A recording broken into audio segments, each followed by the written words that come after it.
Hello नमस्कार दोस्तों। स्वागत है आपका छोटू मीना ब्लॉग में। और आप देख ही रहे होंगे, हम आज बात करते हैं विपर्जॉय साइक्लोन के बारे में। विपर्जॉय साइक्लोन बहुत तीव्र गति से इंडिया के अंदर तबाही मचा रहा है। दोस्तों, ये अरब सागर में उठने वाला ये उष्णकटिबंधीय चक्रवात है। और ये अब की बार भारत में इतनी तबाही इसलिए मचा रहा है क्योंकि हर बार साइक्लोन का जो गति होती थी वो पाकिस्तान की तरफ बढ़ जाया करता था, लेकिन अब की बार इसकी दिशा चेंज हो गई है, जो कि महाराष्ट्र में, गुजरात में और राजस्थान में और पड़ोसी कई राज्यों में तबाही मचा रहा है। दोस्तों, इसकी हवा की गति बहुत तीव्र है।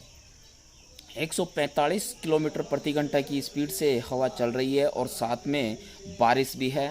तो बारिश साथ में होने की वजह से दोस्तों ये तबाही कुछ भगवान सभी को बचाने की कोशिश करेंगे, लेकिन फिर भी अपना प्रयास रहेगा कि हम भी अपने प्रयासों से इस प्रकृति के ऊपर या प्रकृति की तबाही से हम बच सकते हैं, सुरक्षित जगहों पर जा सकते हैं। ये देखिए मेरे सामने पीछे बैकग्राउंड में आप देख रहे होंगे कितने बादल छाए हुए हैं, जो साइक्लोन चक्रवात का कुछ असर दिखाई देना शुरू हो गया है।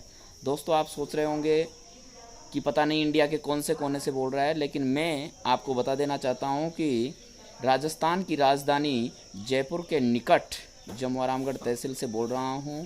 और आपको बता देना चाहता हूं कि विपर्जॉय चक्रवात राजस्थान में प्रवेश कर चुका है और इसकी तबाही बहुत खतरनाक देखने को मिलेगी आपको। हवाओं की स्पीड 135 किलोमीटर प्रति घंटे की स्पीड से ये राजस्थान की सीमाओं से टकरा चुका है। और अभी कुछ सूत्रों से जानकारी मिली है कि दौसा में तो वर्षा शुरू हो गई है और हवा की गति भी कुछ ज़्यादा है। लेकिन अभी जयपुर में बादलों की घटाएं छाई हुई है और हवा अभी बंद है।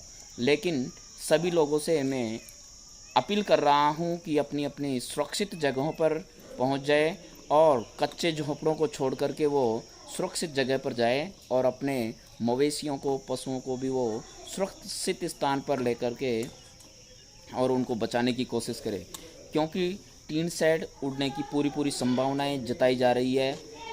135 किलोमीटर भी नहीं तो 100 किलोमीटर की स्पीड से भी अगर हवाएं आती है तो भी ये कच्चे झोंपड़े और टीन सेट नहीं बच पाएंगे और इसका असर अपने ग्रामीण क्षेत्रों में बहुत गंभीर परिणाम लेकर आएंगे। तो आप थोड़े अपने मवेशियों को और अपने पशुओं को बचाने की कोशिश करें। दोस्तों, आप सोच रहे होंगे कि ये साइक्लोन बनते कैसे हैं, इसका नामकरण कैसे होता है और ये इतने गंभीर कैसे होते हैं। तो मैं आपको बता देता हूं कि ये उच्च तापमान, जब समुद्रीय क्षेत्रों में तापमान उच्च हो जाता है तो वहाँ पर उस समुद्र के ऊपरी हवाएं, समुद्र तल की ऊपरी हवाएं जो वायु होती है वो ऊपर उठ जाती है और ऊपर उठने की वजह से वहाँ का वायुदाब निम्न हो जाता है और पड़ोसी क्षेत्रों का जो हवाएं होती है वो उस निम्न वायुदाब के क्षेत्र में जाने की कोशिश करती है, जिससे वो हवाएं अपनी गति तीव्र कर लेती है और तीव्र गति होने से हवाएं स्पीड से चलती है और यही एक चक्रवात का रूप धारण कर लेता है। और चक्रवात हवाओं की तेज गति और साथ में जब हवाएं तेज गति से चलती है तो बारिश भी साथ में होती है और बारिश और तेज हवा, इन दोनों का मिला जुला रूप ही तूफान या साइक्लोन कहलाता है। आप सोच रहे होंगे नामकरण इसका विपर्जॉय नाम किसने दिया और नामकरण कैसे हुआ, तो मैं आपको बता देना चाहता हूं कि ये नामकरण बांग्लादेश ने दिया है। और आप सोच रहे होंगे बांग्लादेश इतना बड़ा है क्या जो कि नामकरण करेगा, लेकिन ऐसा कुछ नहीं है।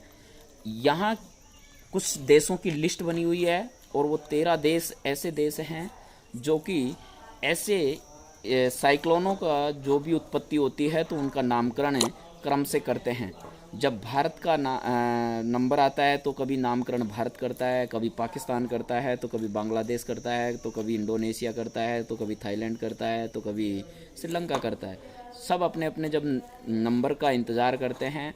तो अब की बार बांग्लादेश का नंबर था तो उन्होंने इसका नाम दिया विपर्जॉय। विपर्जॉय का अर्थ क्या होता है आप सोच रहे होंगे। तो विपर्जॉय का अर्थ होता है तबाही मचाना या फिर मुसीबत खड़ी करना, ये इसका अर्थ होता है। वहाँ की भाषा में इसको विपर्जॉय नाम दिया गया है।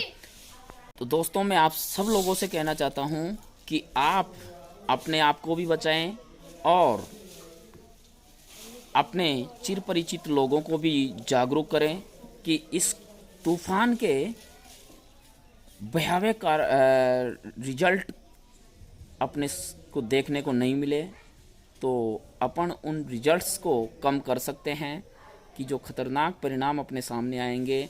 तो हम नहीं चाहते हैं कि कोई अनहोनी घटनाएं हमारे सामने आए, तो हम पहले से ही इस आपदा के बारे में कुछ जागरूकता लेकर के और इससे बच सकते हैं। हालांकि टाला नहीं जा सकता क्योंकि ये प्रकृति है, प्रकृति को टाल नहीं सकते, लेकिन फिर भी मनुष्य अपने कार्यों के माध्यम से इसके कुछ बचाव तक पहुंच सकते हैं, अपने आप को बचा सकते हैं। दोस्तों अभी शाम के लगभग 8 बज रहे हैं और नाइट के समय में मैं अपनी छत से ये वीडियो शूट कर रहा हूँ। आपको लाइट वगैरह दिख रही होंगी और आसमान में देखिए कुछ बादलों की घटाएं सामने दिख रही है। और ये घटाएं बस अभी अभी घंटे भर पहले ही पहुंची थी, तो मैंने सोचा लोगों को क्यों ना जागरूक कर दिया जाए। तो मैं आप सभी से एक आग्रह कर रहा हूँ कि आप अपने आप को भी बचाएं और अपने चिर परिचित लोगों को भी थोड़ा जागरूक करें ताकि कोई अनहोनी घटना नहीं हो और हम इस भयावह प्राकृतिक घटना से बच सके। जय हिंद साथियों, आप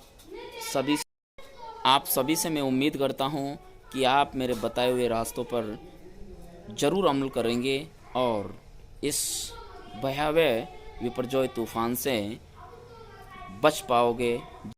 जय हिंद, जय भारत, जय किसान।